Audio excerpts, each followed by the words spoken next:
to share with you, share my screen with you so that we can do our thing.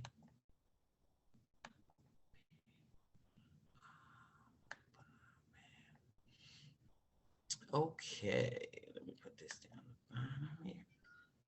Good morning. All right, so good morning. You know, this is Applied Math, and for anybody who is attending for their first time, the enrollment code for Summit is on the bottom. So please write it down, and at your earliest convenience, enroll in the class so that you can get the assignments. All right, so we are talking about representing data, and we are looking at 3 graphs.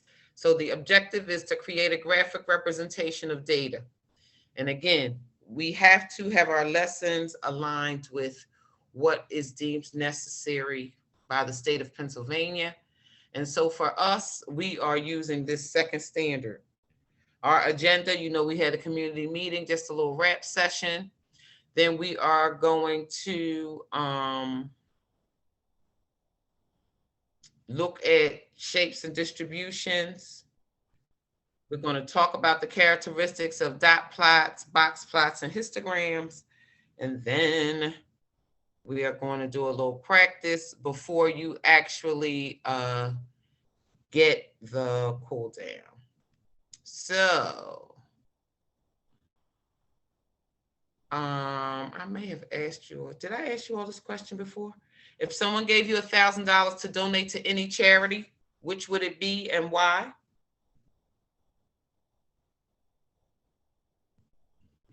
You can chat me if you don't want to talk.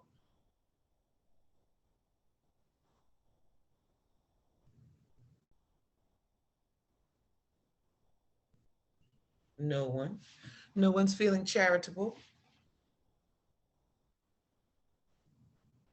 Let me see what's happening here. Let me escape this for a minute. Now I had 6 participants. Now I have 4. What happened?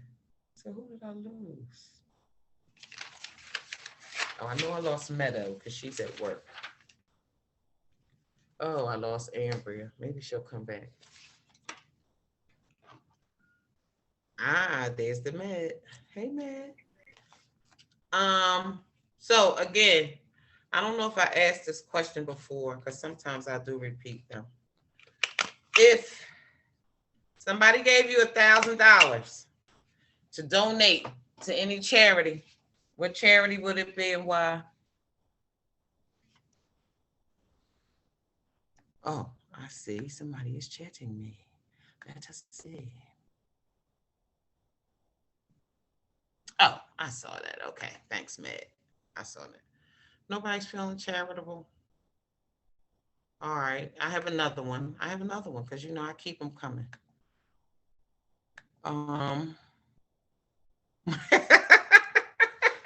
He's silly. She told me nobody's feeling charitable. All right. So let's walk down memory lane then. It's okay because we can switch it up. All right. We're going to walk down memory lane. Tell me one of your most, and Destiny, I have you twice, so you might already got this question. One of your most memorable events from elementary school?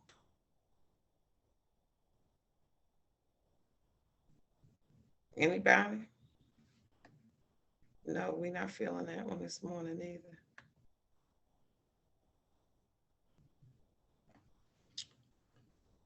Really? Is this what it has become?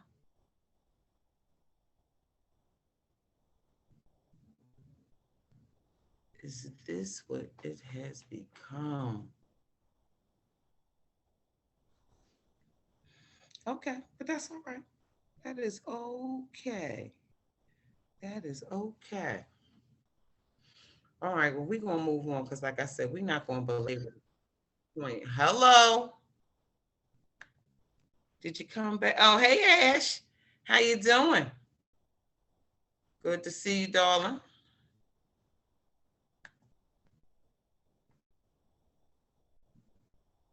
Well, okay.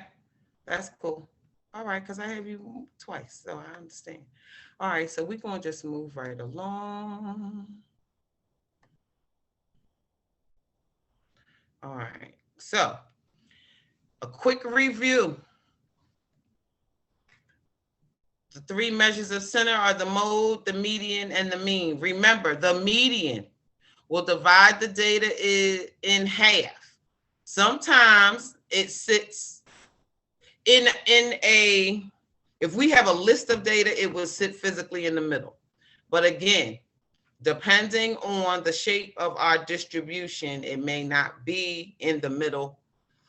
It may not appear to be in the middle, but it will be. So remember, the mean, the mode, and the median are our measures of center. So if ever you are asked in this unit about center, that's what they're referring to. They're asking you which would be the best, the mean, the mode, or the median. And then we talked about the three shapes of distributions. You have skewed right, the tail is on the right, most of the data is on the left, and the median is the best measure of center because you can see from the diagram, the median falls between the mode and the mean. It is not what appears to be the middle of the data, but it would be. If it is symmetrical, it is bell-shaped. Okay, that means the left side looks like the right side. And the best measure of center could be any of the three because they all are equal. So you could use the mean, the mode, or the median if the distribution is symmetrical. And skewed left is, of course, the opposite of skewed right. The tail is on the left. Most of the data is on the right. And the median is the best measure of center. So just remember, if it is skewed, be it skewed left or skewed right, the median is the best measure of center. Excuse me. And the skew matches the tail. Whichever side the tail is on, that would be the skew. Okay, so in this unit, we will be talking about three. We will mention three, but we concentrate on two. So dot plots, you see the individual members of a set.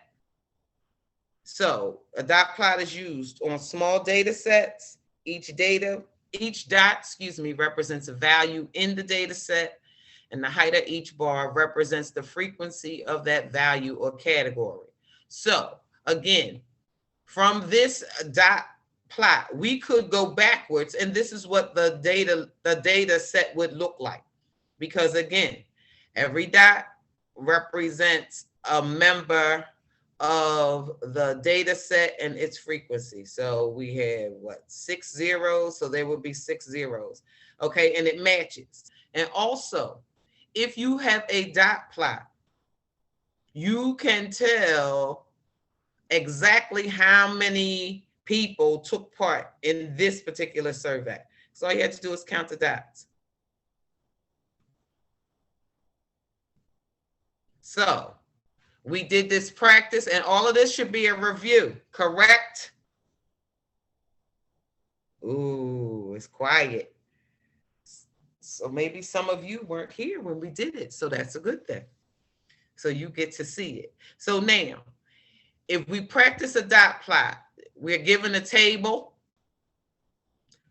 and to create the dot plot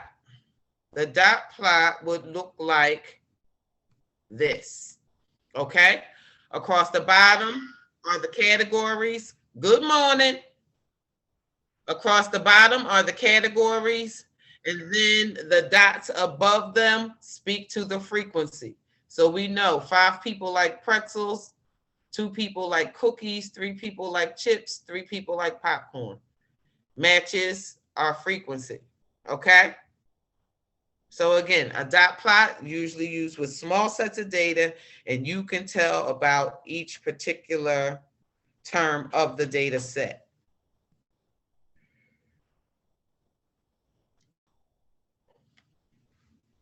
Then we have a histogram. A histogram is based on continuous data. It is normally associated with a frequency table because the frequency table helps you organize the data. Okay, and you organize the data into bins, and the bins are just groupings, and they have to be the same distance. So you see each has excuse me, in groups of 10.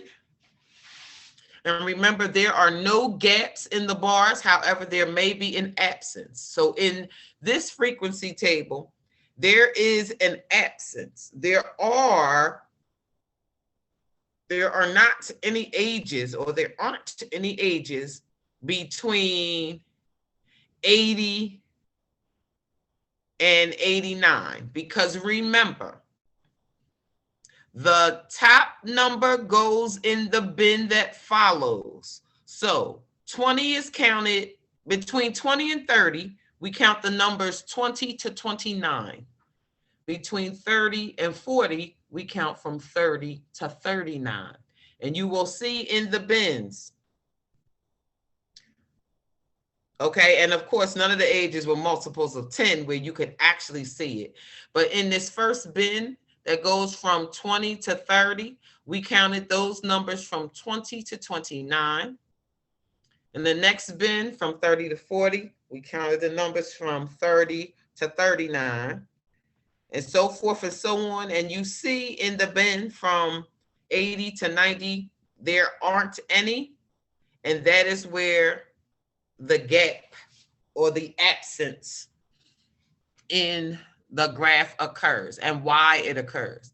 And you can see which numbers were placed in which bins. Okay? So then we have a box plot. A box plot, you also may remember, is a box and whiskers.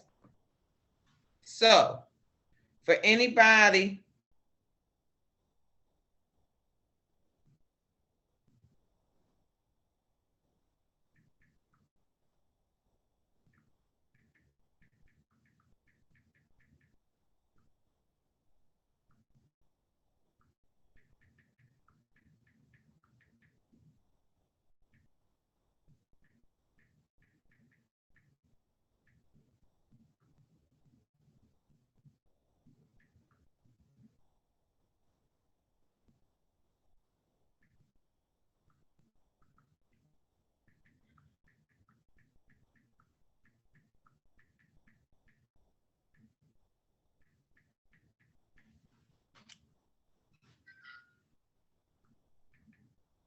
sorry, y'all. The principal sent me a text. So now these are the 5 steps that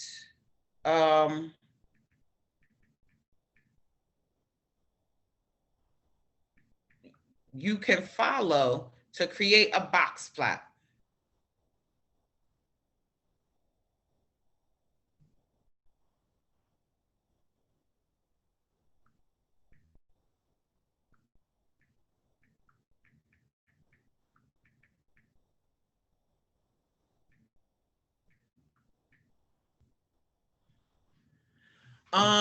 So remember, in any time we are working with a set of data and we are speaking to any measure, any measures of center, we first put the data in order. And then for a box plot, we identify the maximum value and the minimum value. Remember, it is a 5-number summary. Okay?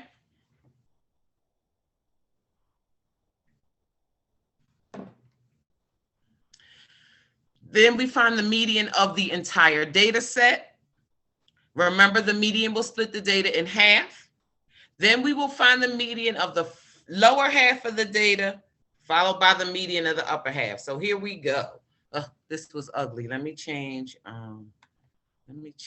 this color of these.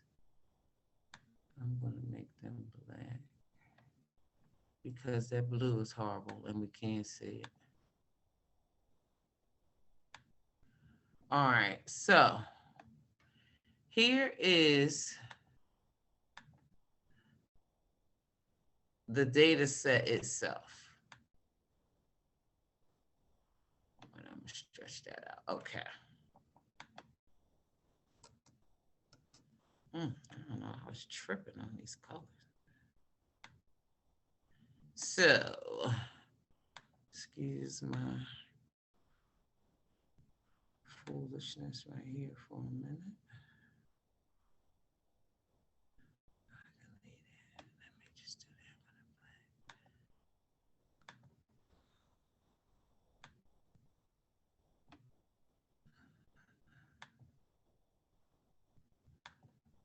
that. Okay, sorry about that.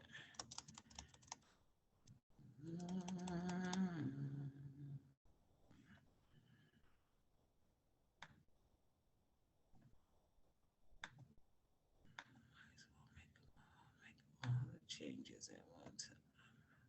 All right, sorry about that. Let's do this again.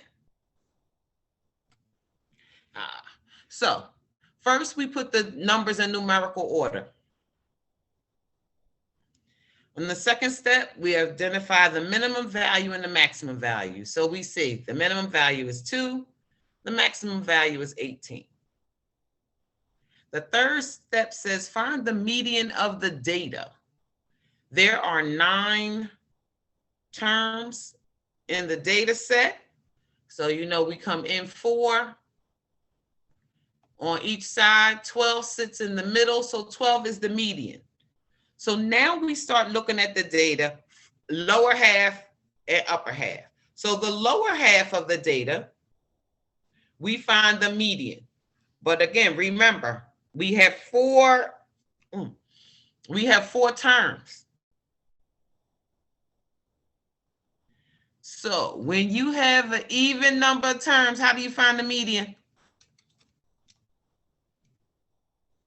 Somebody who remembers? No.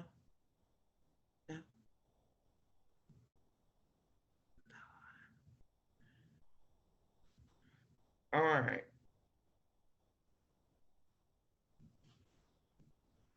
If you have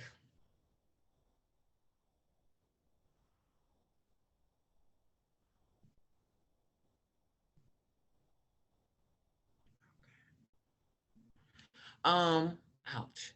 So since you have an even number of terms, you will take the middle 2 terms, add them together and divide by 2. You take the average of the middle. So the lower half of the data is 2, 5, 7, and 9. We will add 5 and 7, get 12, divide by 2. So the median of this lower half will be 6. And then we are looking for the median of the upper half, 13, 14, 16, 18. We will add 14 and 16. That's 30 divided by 2, 15. So here are the box and whiskers. So the minimum, of course, is on the end. And then the middle of the lower half of the data, the middle of the data itself, the middle of the upper half of the data, and then the maximum value. So in this box between the middle of the middle of the lower half of the data and the middle of the upper half of the data, 50% of your data is going to fall in here. Because remember, the Q's mean quartiles because you have 4 pieces. 1, 2, 3, 4. Okay? So add this to your notes because you're going to need it. So I'm going to give you a couple minutes. Write what you need.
I'm going to give you about 2 more minutes.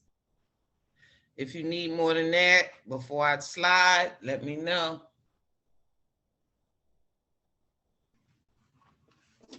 Ooh. Okay.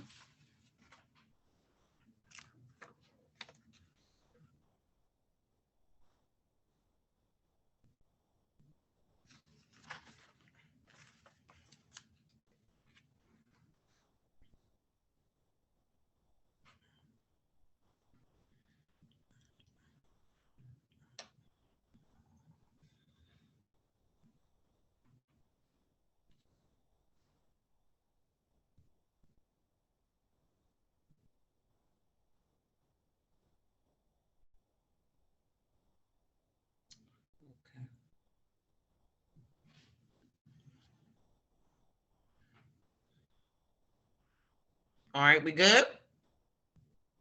All right, so here's what you're going to do now. So, given this set of data, I want you to construct a histogram and a box plot.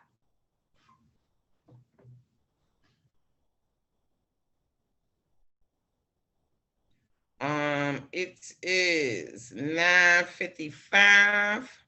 So I'm gonna give you till about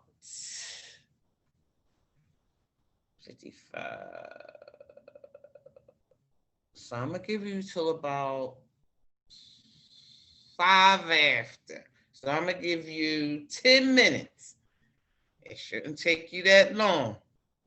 Remember, a histogram, you need to create some bins after you organize your data.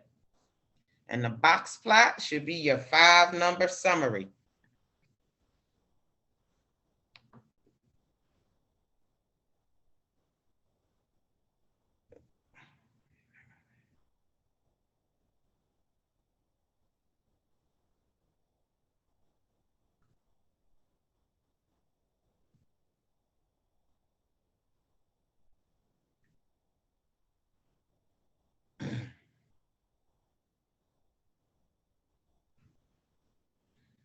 Again, you are creating a histogram and a box plot for this data. I didn't emphasize the dot plot because we don't have any repetitive numbers.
Hello.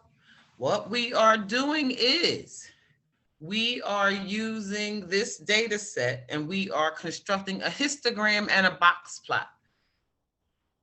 We're not constructing the dot plot because there are no repetitions.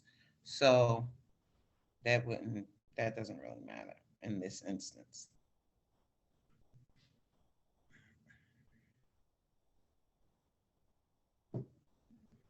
All right, we got about 5 more minutes and I want to talk about it.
Oh, hope we ain't losing anybody.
Two minutes. And we're going to discuss what you got.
ladies and gents. Let's see what you got. Okay, so. Oh, wait. All right, so. Man, I put them all together. Let me see if I separated. I didn't. All right, so now I was hoping this was going to be a review, so it's all together. Now, question, comment, concern. Would it have made more sense to see them individually?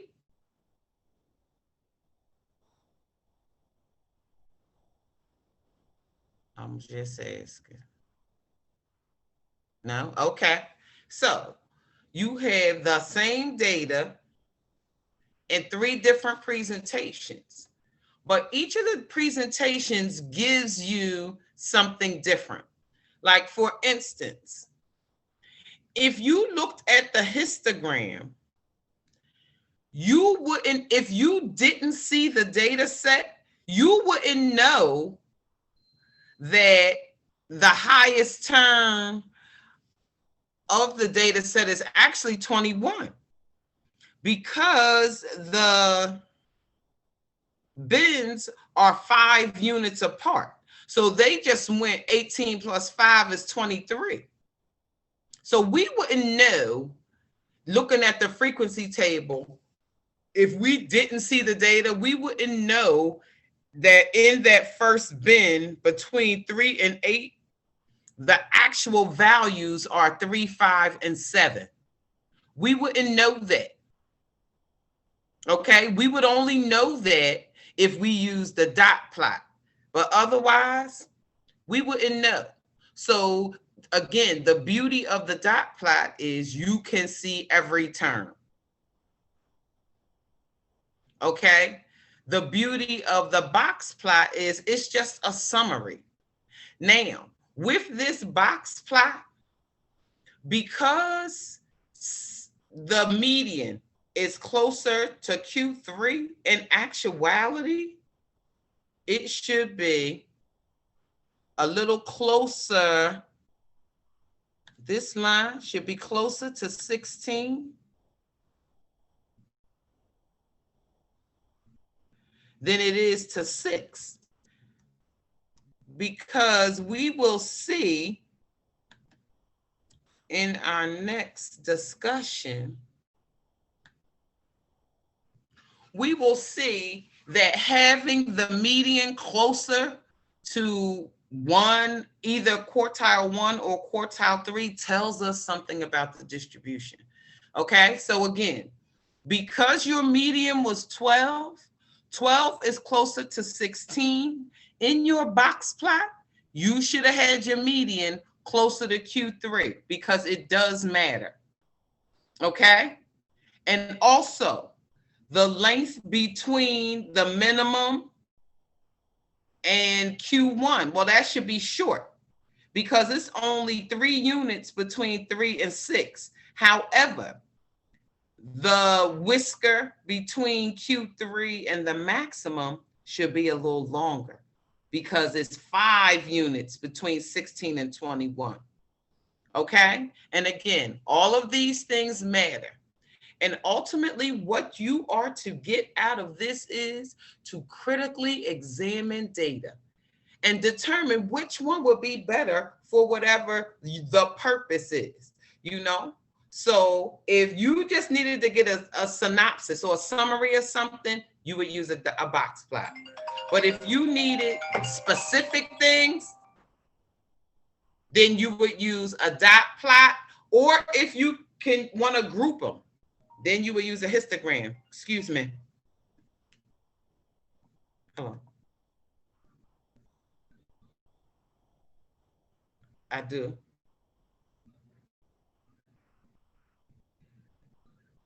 Okay. Yes. Thank you. All right. Thank you.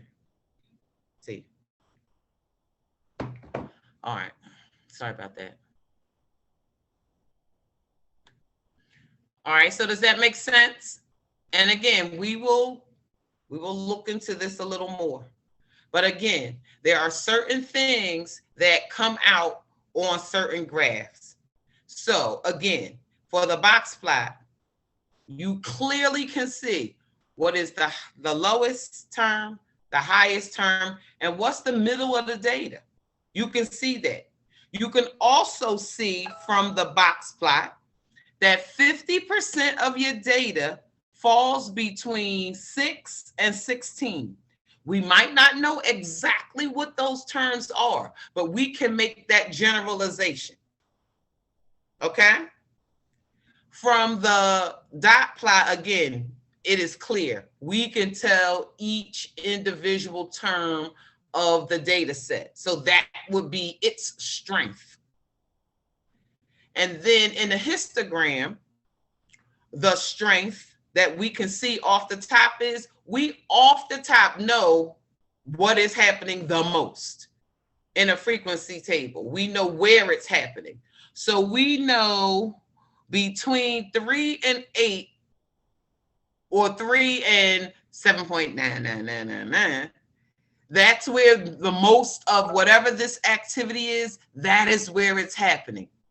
And then for the remainder of the graph, that activity is about even. Okay, so each graph has its strengths. It just depends on what you need.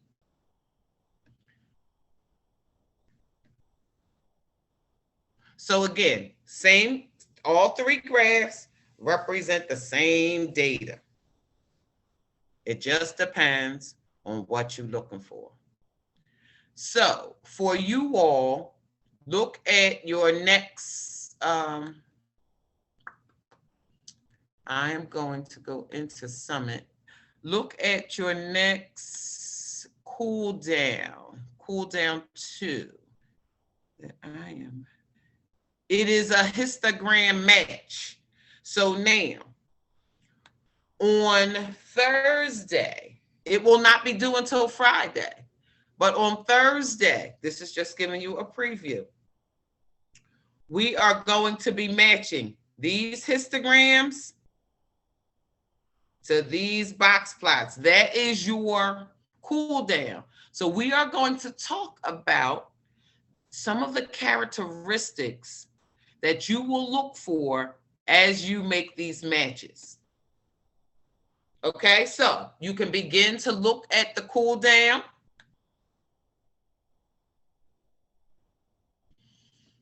To determine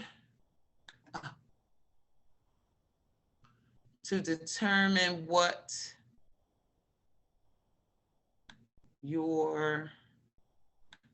which graphs will match. And I'm going to move this down a little bit. I have a question for you all. So if you had to give this graph a shape, let's look at the histogram. What would you say?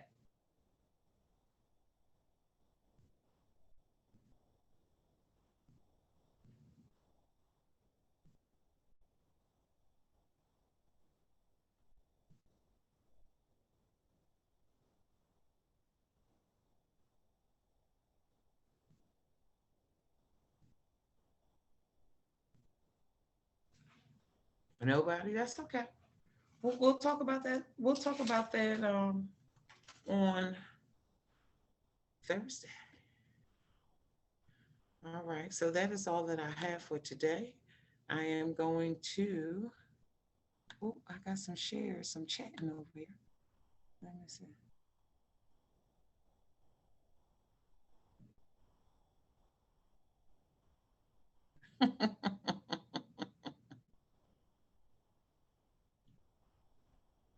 Oh, good. Wait a minute.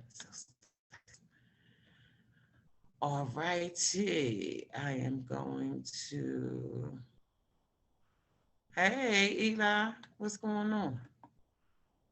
How you doing? All right. Okay.